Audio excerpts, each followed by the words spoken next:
as Barack Obama. But this morning on Charlie Rose, when he took on Trump, when he tried to explain what was going on in the electorate, it was like the old Bill Clinton, or at least the Bill Clinton from 2012, when he was a fantastic surrogate for President Obama. That President Clinton was on display arguing for his wife. And so, like I say, if she's got those two firing on full on all cylinders, she's in a pretty good place. She couldn't have any better people out there being in her stead while she's resting up. Yeah, and we'll come back to her health in a minute and the way the campaign handled her illness this week. But because it's one of the two big stories I know you guys talked about yesterday, and we're going to do it again today, dominating presidential politics today. But the other one is the way she lumped half of Donald Trump's supporters in a single shrink-wrap basket of deplorables last week. On both fronts, the Clinton campaign is tired of being on defense, and now they're trying their best to spin these flaps to their benefit and get themselves on offense. The gist of the counterattack is, sure, we've made our share of mistakes, but Trump is even worse than we are.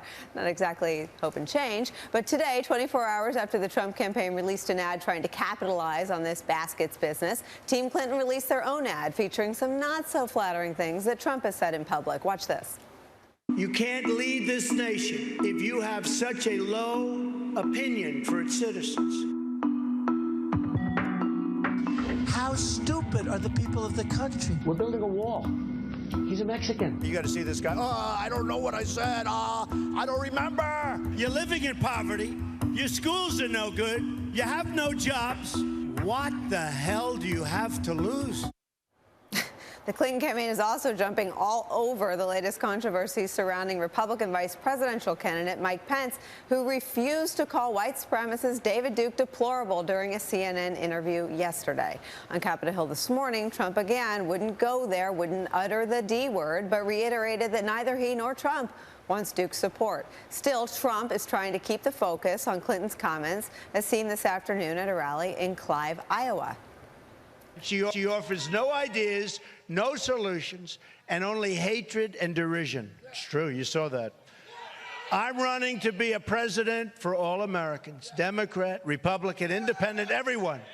Whether you vote for me, right? Whether you vote for me or whether you vote for someone else, I will be still your greatest champion. While my opponent slanders you as deplorable and irredeemable, I call you hardworking American patriots who love your country and want a better future for all of our people. John, there are some people who say that Hillary Clinton would rather be talking about this than her emails or her health. Can she manage to turn the deplorables gaffe, which she herself walked back the day after, into her advantage? Yeah, I think, she can, and she is to some extent. I mean, we've now had a couple of days of debate where we've had people arguing about, is 50% the right number or not? Let's look at the data. Let's look at the polling. Let's see what the percentage of Trump supporters who are there who are birthers, who believe President Obama wasn't born in America. Let's see how many would like to ban homosexuals from the United States. Let's look at the numbers. That's not a great debate for Donald Trump. And the other thing is, as Byron York, a conservative writer, pointed out this morning, this has set up kind of a diabolical trap for Republicans, which Pence was faced with last night, which is every time some outrageous Trump supporter says something or does something outrageous, in this case David Duke was the example, these people in Trump's campaign are going to be asked, well, is that person deplorable or not? Will you call this David Duke, is he deplorable? Is X person deplorable? Is Y person deplorable? And when they say no, because they don't want to use the Clinton language, they will get hit with headlines, as Pence has been, of Mike Pence refuses to call David Duke deplorable. That also is a good thing for the Clinton campaign. Off topic here, but don't you think the Deplorables is, like, I always think it's a good name for a band. Let me say this on Mike Pence. There's no other answer. There's literally one answer. There is multiple choice. There's one answer. Is David Duke deplorable? Yes. Yes. Deplorable. Bleep, bleep, yes. So this is mind-boggling to me. But I disagree with you. I think taking on Trump supporters is a mistake because all of the people who agree with her are already voting for her. And the people she needs to convert are ones who share some pretty grave concerns about her as well. So she needs to bring around moderate voters who are not on the Clinton bandwagon. The people on the bandwagon, yeah, they think Trump's base contains plenty of deplorables, but the people she needs to convert to win states like Ohio, they're not warming up to her when they hear her malign half of his base of support. Not smart. Right. Well, I'd say there is one other thing that she needs to do, which is to fire up her own base, and that I think this is succeeding in doing. Anyway, Hillary Clinton may be taking some time off the campaign trail and letting those super surrogates we were talking about pick up the slack for her, but she did find time to call into CNN last night. In a brief interview with Anderson Cooper, Clinton tried to shift attention away from her and her team's obfuscations about her health this weekend and towards questions about her opponent's own multifaceted lack of transparency. Compare everything you know about me with my opponent. I think it's time he met the same level of disclosure that I have for years. You know, you've got a medical report on me that meets the same standard as Mitt Romney and Barack Obama. Donald Trump's doctor said he'd be the healthiest president in history. That's just not even serious. And I've released nearly 40 years of tax returns. He hasn't released one. Sounds pretty familiar, doesn't it, Bill? If a Martian came down from outer space and watched America unfold over the last 6 to 8 weeks, it'd be hard to see all these earnest pleas for disclosure, which are entirely one-sided. People are demanding that Donald Trump releases income tax returns all the time. You know, and But it's nowhere near the same kind of story. It'd be refreshing if there were just one thing in life where he disclosed more than she has, but I don't think there is so far, not even one. So Donald Trump is planning to reveal more about his health on the Dr. Oz show this week, but he continues to be pressed about when he's going to, if he's going to, ever release his federal income tax returns. And then over at the Washington Post, reporter David Fahrenthold keeps raising questions about Trump's charitable foundation, the gifts it claims to have given, and whether Trump himself has given much, if any, of his personal wealth in recent years. So, Nicole, Hillary Clinton now admits that her team wasn't as forthcoming as it should have been this weekend, and she's also planning to release more information about her health in the days ahead. But my question is, how successful do you think her efforts to jujitsu this broader issue of transparency might be? You know, it's always a strategic and a structural misjudgment when you know, there's fairness and then there's parity. And on the question of transparency, I know the Clinton team finds it unfair, but their sort of pursuit of parity, it just isn't going to come to fruition. She is expected to, and I think will benefit from moving toward more transparency, because that is her single greatest political liability. His greatest liability is something different entirely. It's this notion that his depth of knowledge is, you know, a millimeter deep, and that he's volatile. So they're both trying to solve different problems, and that's why and put the media aside, because the media should certainly expect the same thing from both of them. But the truth is, voters are holding them to different standards, and that's evident in the fact that I think he still maintains an advantage on this question of honesty and trustworthiness, even though, as Bill Clinton accurately points out, over the years there's been a lot more information about her released to the public. Right. But look, the bottom line here is that she is held to a different standard. And you could say whether it's fair or unfair. I think it's unfair over the long arc of her career. But it is the case that it is a smart move for the Clinton campaign to try to focus on his lack of transparency, which is epic, and the fact that reporters have not done a great job of drilling down on him.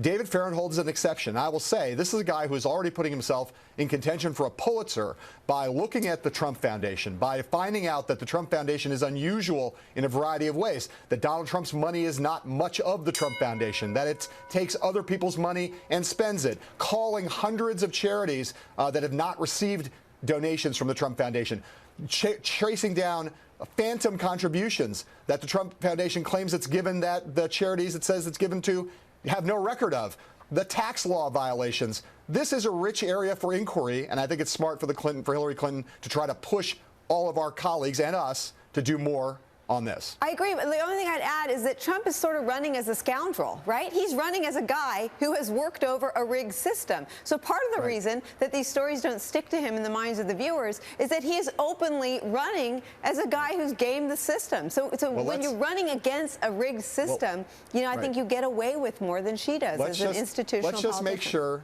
Let's just make sure that all voters know exactly if he's going to run as a scoundrel. Let's make sure they know exactly how big a scoundrel he is. What's going on? When they go to the voting booth in November. Right, okay. That sounds like a good plan. All right. James. When we come back, we'll look at the coverage of Hillary Clinton's health situation and if there's any gender bias involved. Right after this.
You know, I have to say, Martha, I think there's an element of sexism in how this is being overcovered at this point, and worry that I appear guilty of the same thing. But, you know, I think the idea of a woman as weak is, you know, a sexist stereotype. That was former New York Times executive editor Jill Abramson on BBC Radio, critiquing the way the media has been covering Hillary Clinton's health scare on Sunday. Nicole, Jill Abramson is not alone. Others have also claimed that sexism and gender bias, misogyny, when it comes to how this whole thing has been handled by reporters and their news organizations. My question for you, as the woman in this conversation, is, are they right? Yes and no.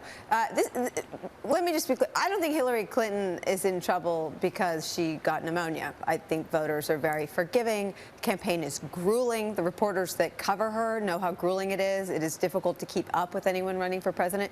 Hillary Clinton is in this predicament because she didn't tell people she had pneumonia. So I just want to separate out those two things. But, you know, Sarah Palin, and you know a lot about her. You wrote a book about that campaign. But the degree, the specificity with which she was forced to address very personal details about her pregnancies and her recovery and when exactly she was in labor and what she did were like nothing I'd ever seen working for, you know, George W. Bush and Dick Cheney, a vice president with a health condition, and John McCain, a candidate who was a skin cancer survivor.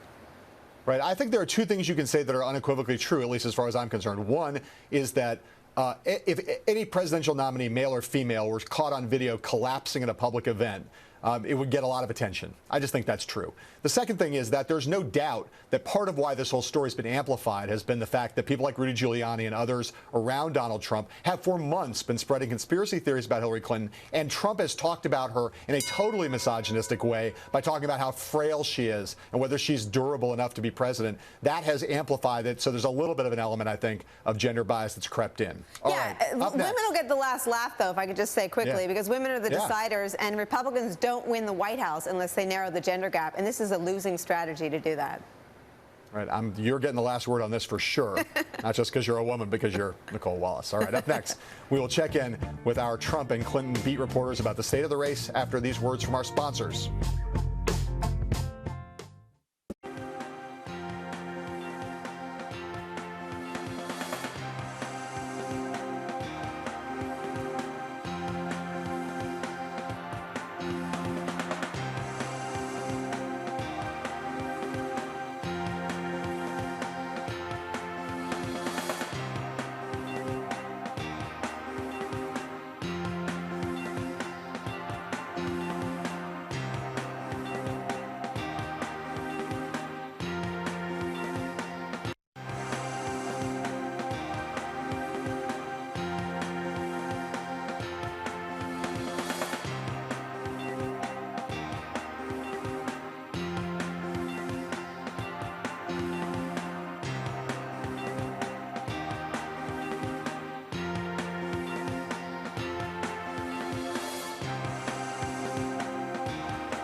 We are 56, that sounds so far, days away from Election Day, and we are joined now by two people who have been following both candidates virtually every step of the way. Joining us now from Washington, D.C. is Kevin Cirilli, who follows Donald Trump for Bloomberg Politics. And here on set with me, we have Jennifer Epstein, who covers Hillary Clinton for Bloomberg Politics. Kevin, Jennifer, welcome.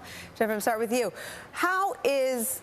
You know, when you go through, I know for being on a campaign, when you go through something like this, a communications crisis at best, a health crisis with pretty troubling video at worst, how is the campaign recalibrated and tried to sort of reset just from an internal dynamic? Well, they seem to be going back to kind of what they often do, which is to not reveal a lot of information, to kind of spring it. So basically, no change. I mean, they've said that they regret how they handled the situation, that they should have been more forthcoming, at least on Sunday, if not, you know, on Friday or Saturday about her pneumonia. If she really did think that she could just keep working through it and that nobody would know. Any promises to keep a protective pool closer by?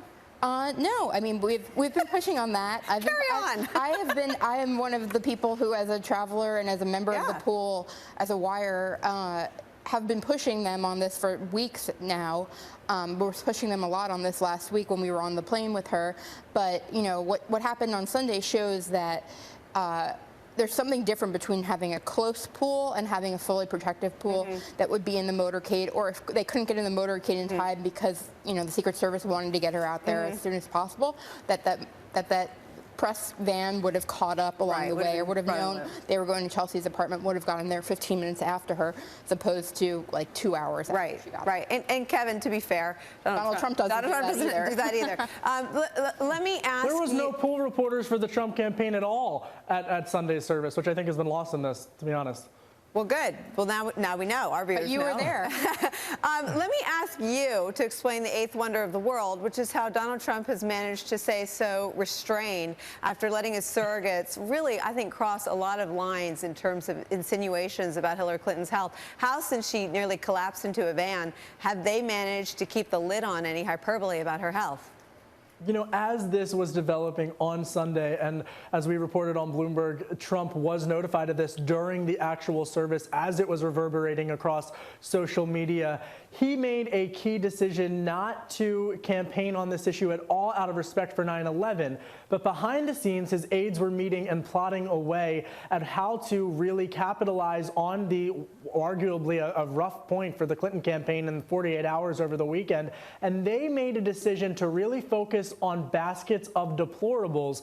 Monday morning, of course, they came out with that new attack ad hitting Clinton on that particular comment. Later that evening, they brought up member after member of Trump's supporters, letting them speak for themselves. And so they really feel that the basket of deplorables is a way for them to attack Clinton without, if you will, having to attack her on the health and overplay their hand. Kevin, I'm going to stick with you. Let me ask you this question about Donald Trump and his health. He's going to tape Dr. Oz tomorrow. That's going to air on Thursday. We still, as far as I know, do not know who the doctor is who performed the physical on him that he says that he's had. Do you know any more about the details of what we should expect from that healthcare information that they're going to put out?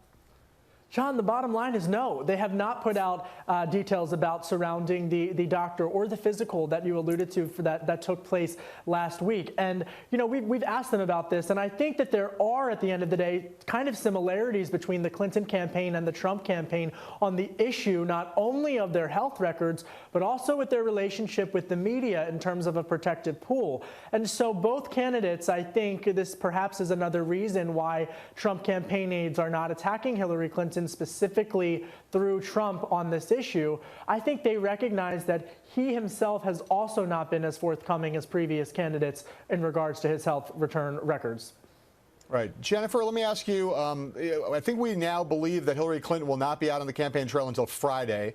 How worried is the Clinton campaign about her absence, given the short number of days there are between now and Election Day? To have missed 4 days out there, that's a lot. Yeah, you know, I don't know that's definitive that she won't be out before Friday, but even if she just misses yesterday and today, it was not exactly what this campaign had been hoping for. They were planning on doing an economic speech today in California that ended up having to be postponed, and that was part of an effort to do these positive, affirmative policy speeches that would go into a little bit of what sort of motivates her as a candidate and as a public servant to serve. And they saw it as a way to kind of maybe course correct a little bit from the very heavy anti-Trump theme of the last several weeks for her campaign, and to instead make more of an affirmative argument. And they really, you know, now that's on hold, and, you know, we're getting even closer to the first debate, which is, you know, less than 2 weeks away, and everything, the whole calendar has just even become a little bit more compressed for them. And, you know, to some extent they have a very detailed schedule for the whole way through, and when you have to, you know, think about rescheduling some California fundraisers and other things like that, it gets kind of difficult. Kevin, really, really quickly, you hearing anything that there could be any sort of surprise in Donald Trump's medical history, anything unflattering or embarrassing? They are keeping all of the medical records close to vest, and so no, we are not. But of course, everyone eagerly awaiting. Donald Trump is never one to not have a surprise, right? So we'll have to wait and see for what Dr. Oz is able to find out. Never been so excited to see Dr. Oz. All right, Kevin Epstein. I love Dr. Oz. I will not tell you how many of his diet tips I followed. Jennifer, Kevin, thank you. Good guy. The good guy, yes. When we come back, we're bringing in the strategist to talk deplorables, health, and the coveted Obama coalition after this.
Welcome back. It is time to talk strategy. We're going to be joined in a minute by Democratic strategist and former Deputy White House Press Secretary during the Obama administration, Bill Burton.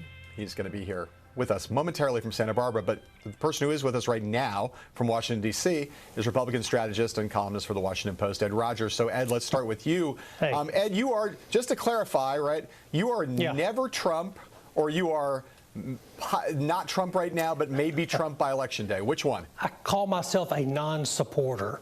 I'm not never Trump. I've been waiting on Trump. The clock is ticking, but I'm a firm non-supporter. At the moment. Okay, so good enough? as a non-Trump supporter, but you're also doggedly not a supporter of Hillary Clinton. So let me just ask you, you're sort of neutral. How much do you think that the basket of deplorables plays to Donald Trump's advantage?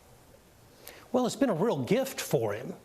The degree to which he needs something to talk about and the degree to which he needs a gift from Hillary from time to time, this was a good one. It rallies his people. It serves as a focal point for people that don't like Hillary anyway. It's been really good. It's hard to quantify in terms of what it means for him. You know, that said, the race is sort of bogged down in deplorables and pneumonia and disclosures of this and that. It's not about the economy. It's not about what's going to drive votes. And that's probably better for Hillary Clinton than it is for Trump. Ed, riddle me this. Why is it hard to answer this question? Is David Duke deplorable? Good question. Why not go ahead? Right? I mean, the press wants you to give them the word. Give them the word in his case. That said, isn't he in a category of his own, though? Why is this hard? He's in a category of creature created by the national media. The guy's never had a foothold in the Republican Party. Right. The guy's been totally unaccomplished, yet the media fixates on him. And I'm sure that Governor Pence just didn't want to go there, didn't want to give them what they want. But in this case, give them what they want and move on. We ignore David Duke all you can. And this was sort of the opposite of ignoring it. See, just go ahead and say it. Yes, deplorable. That's deplorable. My people aren't deplorable. This guy is. Let's let him have that. Ed, let me ask you a question about something I'm sure you find deplorable, which is, I'm knowing you as in the way that I do, which is Donald Trump's embrace of Vladimir Putin and the kind of man crush that he's had on display with Putin for so long. What is that about, Ed? And do you think it's electorally consequential? Will voters care about the fact that Trump has cozied up to Putin for this entire campaign? You know, it's clumsy. And someday, I'm sure it'll be revealed what on earth it was all about. But the notion of having some sort of a diplomatic rapprochement with Russia could be the subject of a serious policy speech. It could be the subject of some component of a stump speech. But this sort of personal admiration and this borderline fawning is just weird. Is there a business connection? Or is there some potential he sees down the road that's for some sort of selfish benefit? I don't know, but it's weird and it's unprecedented. I can't think of anything close to this. I can't think of what good is coming from it. So it's bizarre, among other things that are bizarre with the Trump movement. Yeah, there's no doubt about that. All right, let's bring in Bill Burton. We finally located him and corralled him up in Santa Barbara. Bill, it's great to have you with us. Your old boss out on the campaign trail today.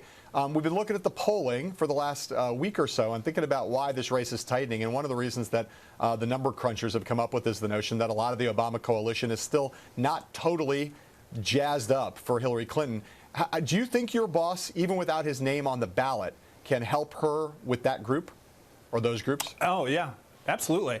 As an incumbent president who has such high numbers, his usefulness crosses geographies, it crosses demographics. I think that he's going to be very helpful in a bunch of places. But just like you mentioned, it's the Obama coalition that really needs to get brought on board in a really serious, enthusiastic way. And not a lot of people can do that like the president. So she's lucky to have a surrogate like that. Donald Trump doesn't have anything that even approaches that.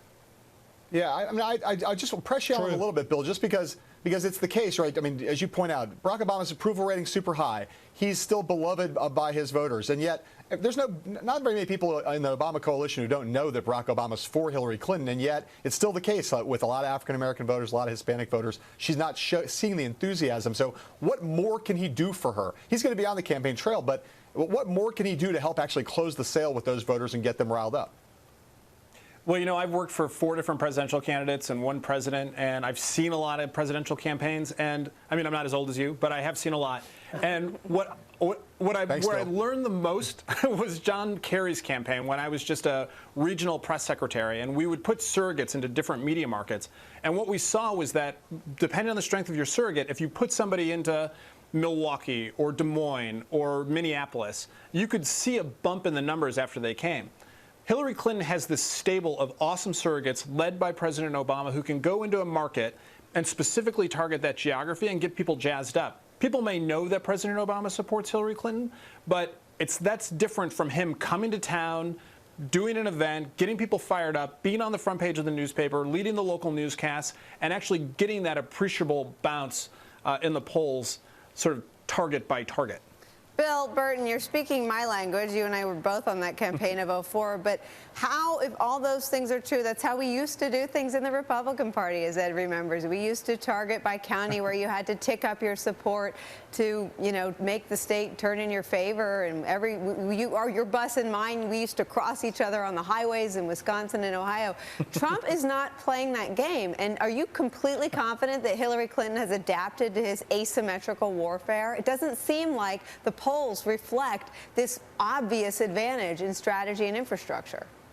One of my favorite memories of the crisscross on the campaign trail was when both President Bush and John Kerry were in Davenport, Iowa, and there were like 6 bank robberies that day in the metro because all the cops were all tied up. And we all got bumped off the news because of it. I do remember that. Exactly. Yeah, exactly right.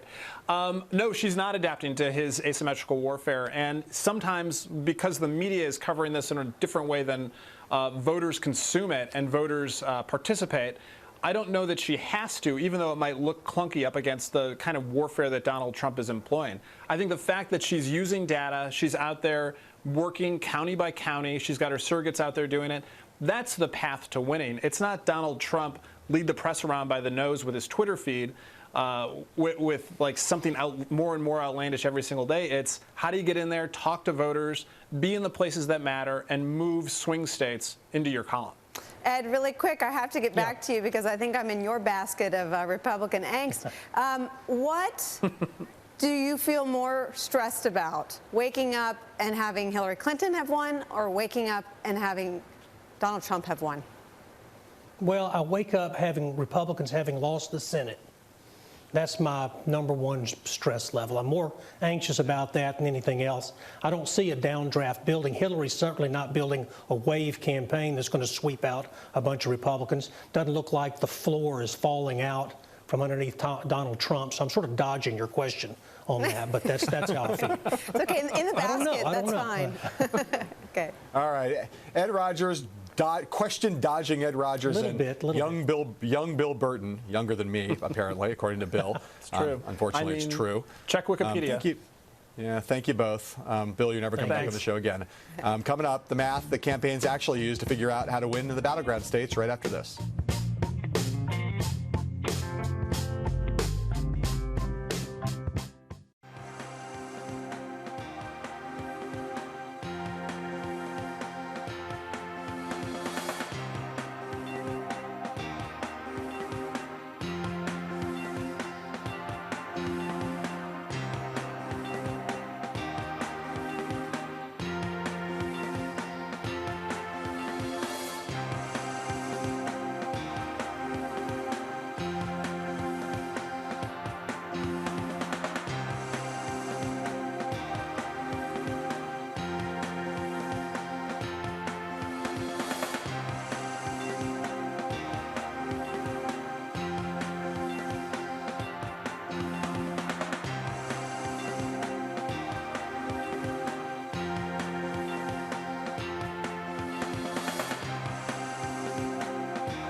Donald Trump has any path to the White House, it probably runs through the Rust Belt, states like Ohio and Pennsylvania, where manufacturing decline could make voters ripe for Trump's America First message.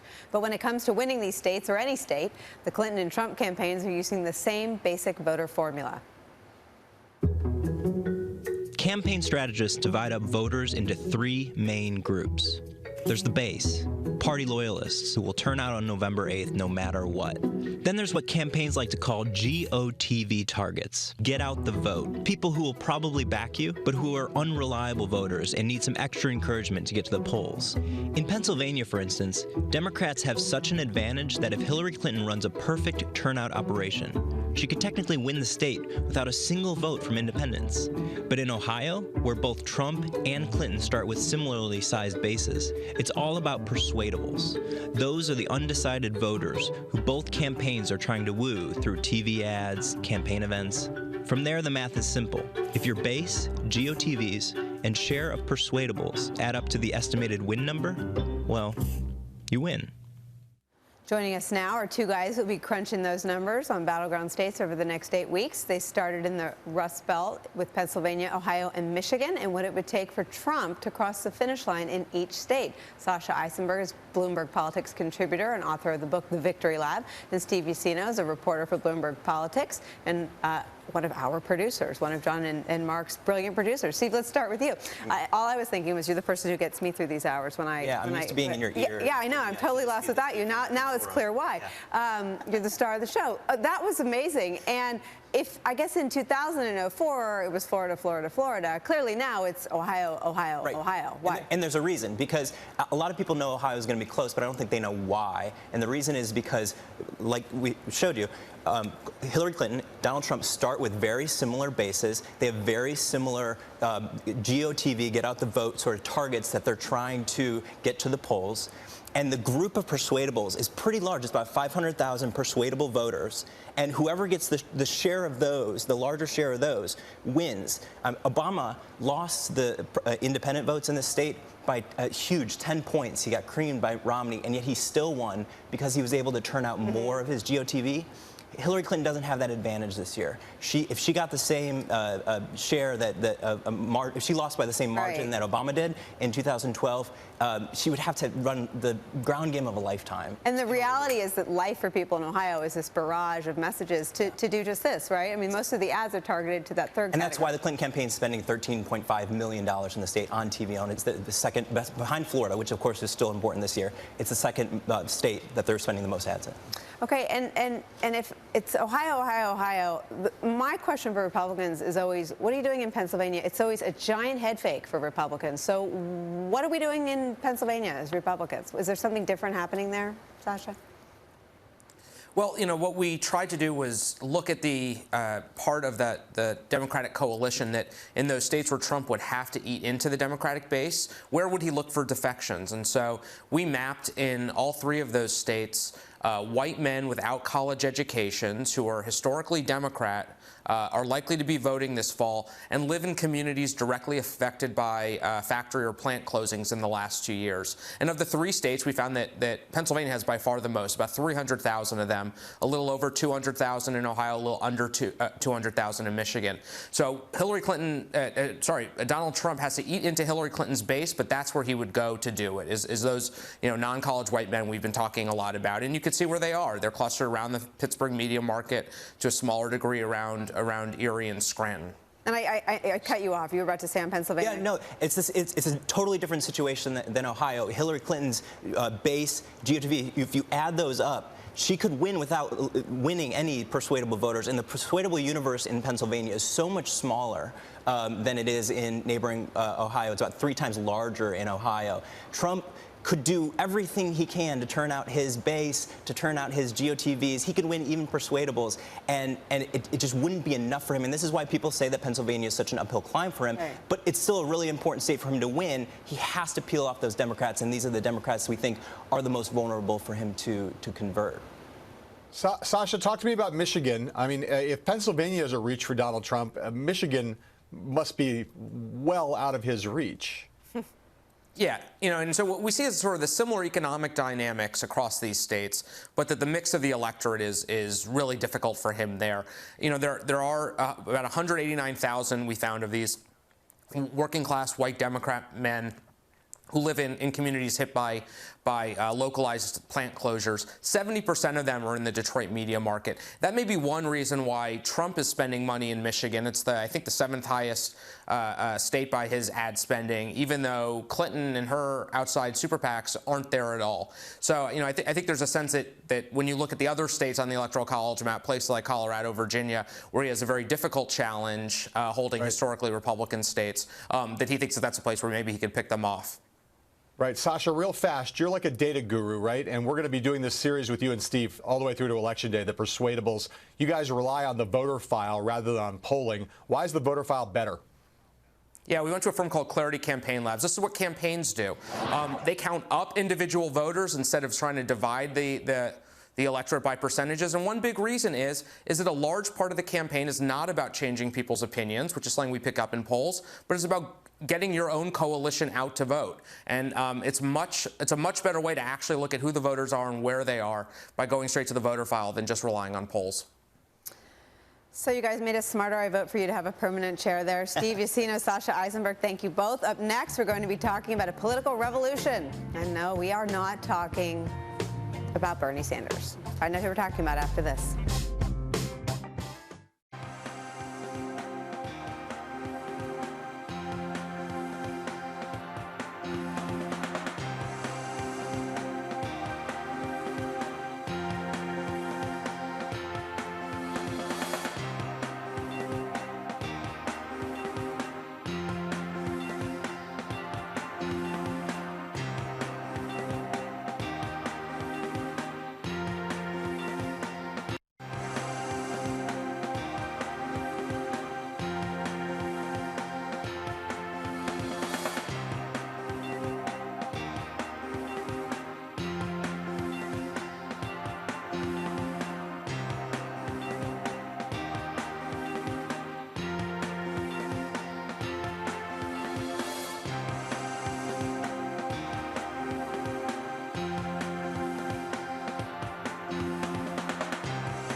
With us now is Larry Kudlow, an economic advisor to Donald Trump's campaign and the co-author of the new book, JFK and the Reagan Revolution, A Secret History of American Prosperity. Larry, thank you for being here. I wish I was there with you because you are always a delight. My question for you, my friend, is this. You basically argue that John F. Kennedy, who we know was a tax cutter, you're also basically arguing he was a supply sider. Please explain. Well, look, during the Eisenhower years, the economy didn't hardly grow. This notions of prosperity under Ike's not true when you look at the numbers, 3 recessions. So Kennedy ran on a 5% growth, but he didn't tell you how. He ran it in the campaign, beat Nixon, and he believed, as president, if he didn't get 5% growth, he wouldn't be reelected. So initially they tried some old-fashioned government spending, did not work, economy got worse, and a Republican, this is the key, a Republican in his cabinet named Douglas Dillon was Treasury Secretary, and Dillon basically talked to him into lowering marginal tax rates across the board, high-end, middle-end, low-end, corporations, you name it. What they got was they went from 91%, which is outrageous, to 70%. And guess what? It worked. It worked very well. And all I'll say to connect the dots, John, 20 years later, as a young deputy in OMB, Ronald Reagan followed the same policies as John F. Kennedy. Well, So you know, here's my question, Larry, about that. I mean, he certainly cut taxes across the board, but was Reagan actually, did he look to Kennedy for inspiration, or is it just that they implemented the same kind of tax-cutting policies? He looked to Kennedy for inspiration. It was Jack Kemp was kind of the go-between, the late Jack Kemp, my mentor. And they said, what, you know, we need something to get us out of the 70s mess, inflation and unemployment. So Jack said, let's just use the Kennedy tax cuts. 30% across the board, which became the Kemp-Roth bill, and Kemp sold it to President Reagan. And by the way, from day one, Reagan gave JFK credit. Constantly had him in speeches, major addresses. When he sold it to the nation in early 1981, I got to remember my dates, he mentioned Kennedy and quoted Kennedy, a rising tide lifts all boats. So yeah, Kennedy was kind of the pioneer, and President Reagan was a follower, what they used to call Kemp called it a duplicate. He was a duplicate. Right. Okay, so Larry, take off your author's hat now and put on your advisor to Donald Trump hat. Yesterday, the Republican nominee was on CNBC, and he advanced a sort of like a conspiracy theory, I'd say, where he said that Janet Yellen is keeping interest rates low in order to help Barack Obama and help Hillary Clinton get reelected. He previously had said nice things about Janet Yellen. I know you like low interest rates. He says he likes low interest rates. So what's this about, and what merit, if any, do you think this argument has about Yellen acting with political motivations? Well, as an old Fed guy, that's how I started my career a long time ago. Presidents don't dictate to Fed chairmen. They may discuss, they may talk, but Fed people are very independent, and they have disagreements among themselves. You're seeing one right now inside the Federal Reserve, whether to raise rates or not. It's a big disagreement, and the economic models have fallen. But no, I don't see a conspiracy. I think Yellen is doing what she thinks is best. Lael Brandon, whatever her name is, from the Treasury now at the Fed, she came out and said, no, let's not raise rates. They're having a debate inside. I don't think President Obama has a thing to do with it, frankly. So Larry, why is Donald Trump why is he indulging in this conspiracy theory, and is there anything, if you disagree with it, that you can do to make him stop? Well, look, I think that the Fed should be criticized. I think the Fed needs a lot of reform and a lot of restructuring, really from top on down, in a whole bunch of areas that we don't have time to focus on. So I don't have any problem with criticizing the Fed per se, and I don't think this QE business has worked very well, if at all. In fact, in recent years, I think it's done more harm than good. That's my own personal view. However, again, the Fed is an independent central bank, and you talk to the president. I was in meetings like that years ago, but the president does not dictate monetary policy, right, and that's a good thing, not a bad thing. So Donald Trump is your pupil. You are advising him on economic policy, which is one of the only things that makes me feel great about him. But let me ask you about something he said about real unemployment. He said the real rate is 42%. The official rate is 4.9%. When you hear something like that, do you speed dial him on his cell phone and say, Donald, what are you thinking? Like, tell me how this goes down when he says something like that, well, and he's your student on questions of economic policy. Please don't give me that. Well, you're his advisor. You're his advisor. Right. Right. But he's being advised by you on economic policy, and he says real unemployment is 42%. Along with many others. Let me just say that it's the truth, not just false humility. It's actually true. There are a lot of people. However, there will be discussions, or there have been ongoing discussions about this. I honestly don't know where that number comes from, so I'm not really sure. But do you call him and say, "That's what are you talking about?" I did not.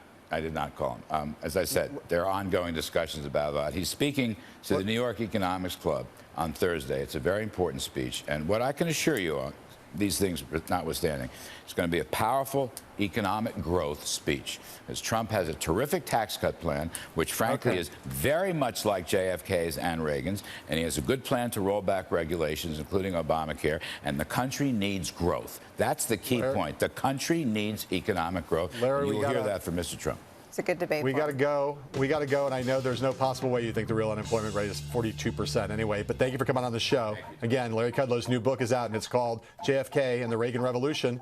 We'll be right back.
From me and the fabulous Nicole Wallace, thanks for watching, and until tomorrow, sayonara.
I'm Mark Crumpton. You're watching Bloomberg West. Let's begin with a check of your first word news. President Obama and former President Bill Clinton hit the campaign trail for Hillary Clinton, who's recovering from pneumonia. At a rally in Philadelphia, the president said that Republican nominee Donald Trump is, quote, not fit to lead in any way. Mr. Clinton is out west, attending events in California and Nevada. Donald Trump will visit Flint, Michigan on Wednesday. Trump told the Detroit News this month that the city's 2014 drinking water crisis never would have happened if he'd been president at the time. Former Israeli President Shimon Peres is sedated and on a respirator following a stroke.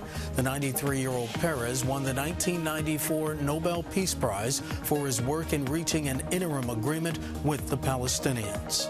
The World Anti-Doping Agency says a Russian hacker group calling itself Fancy Bear's Hack Team was behind a cybersecurity breach that reportedly compromised private health records of U.S. Olympic athletes.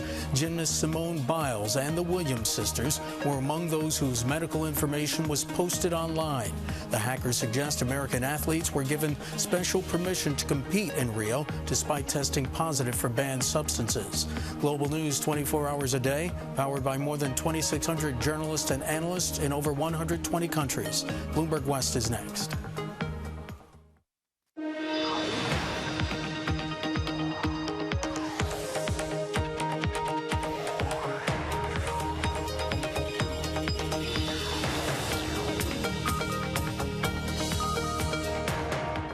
I'm Emily Chang, and this is Bloomberg West. Coming up, Salesforce CEO calls out Oracle's, quote, desperation move in buying NetSuite. Our exclusive interview with Mark Benioff.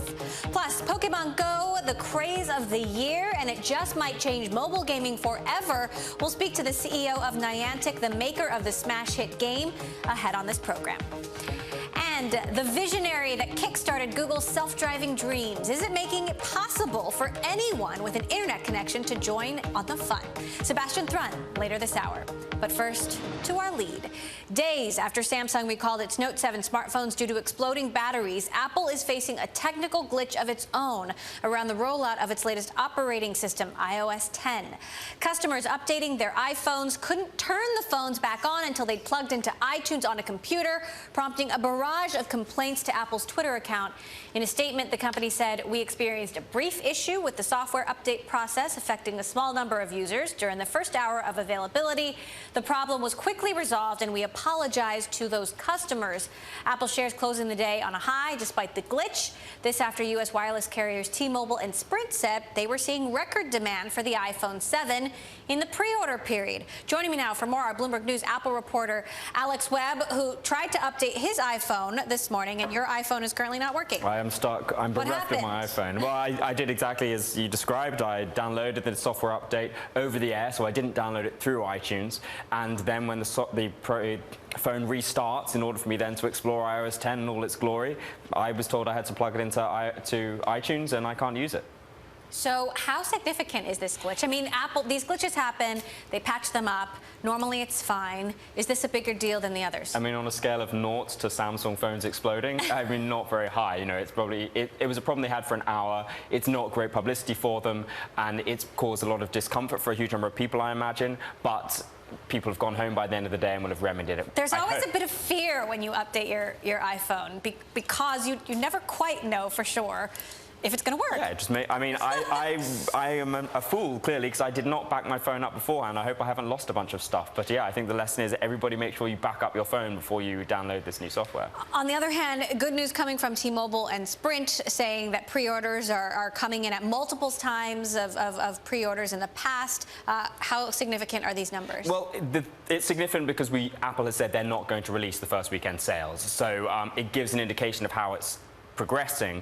The one caveat to that, of course, is that they've introduced new data plans, which are now unlimited, and so one doesn't know the extent to which it's to do with excitement about the product and excitement or trying to take advantage of these new plans, and that's boosted their sales. There's probably an element of the two. Have we gotten any indication yet how many Samsung users out there may be switching to the iPhone because of the recall issues? I think it's probably too early to know anything along those lines. We'll probably know by the end of the quarter when these companies start releasing their numbers. It's clearly a massive blow for Samsung. You know, I think that they probably, for the first hour when there was this huge glitch, there were people in South Korea getting very excited that maybe Apple had a similar problem, but Apple has managed to iron it out. Shares did keep up today despite the software glitch, presumably on the sales numbers, closing up almost 2.5%. So investors are feeling confident. Yeah, that's the biggest jump in, I think, almost 2 months, 6 weeks, 2 months. So, and 2.5% for Apple is a big old number. That stock doesn't jump a huge amount. So. Does this enthusiasm suggest people aren't too concerned about the headphone jack issue? I think, you know, the first batch of iPhone sales is the early adopters. The Apple fanboys, they're probably going to go for it no matter what. There's a lot of pent-up demand. It's 2 years since the iPhone 6 series was released. Of course, there was the 6 Plus, but it was sort of iterative, the technology that was added to that. And so all of these people who've been sitting on their iPhones waiting for the new update are now heading straight to the shops, getting on with their carriers and saying, please, I want this new one right now. We're looking at the new wireless headphones, the AirPods. We'll have to see how those, what the feedback is on those in the wild. Alex Webb, our Bloomberg News Apple reporter, thanks so much for that update. We're going to also have more on Samsung's investigation into the flaw in its Galaxy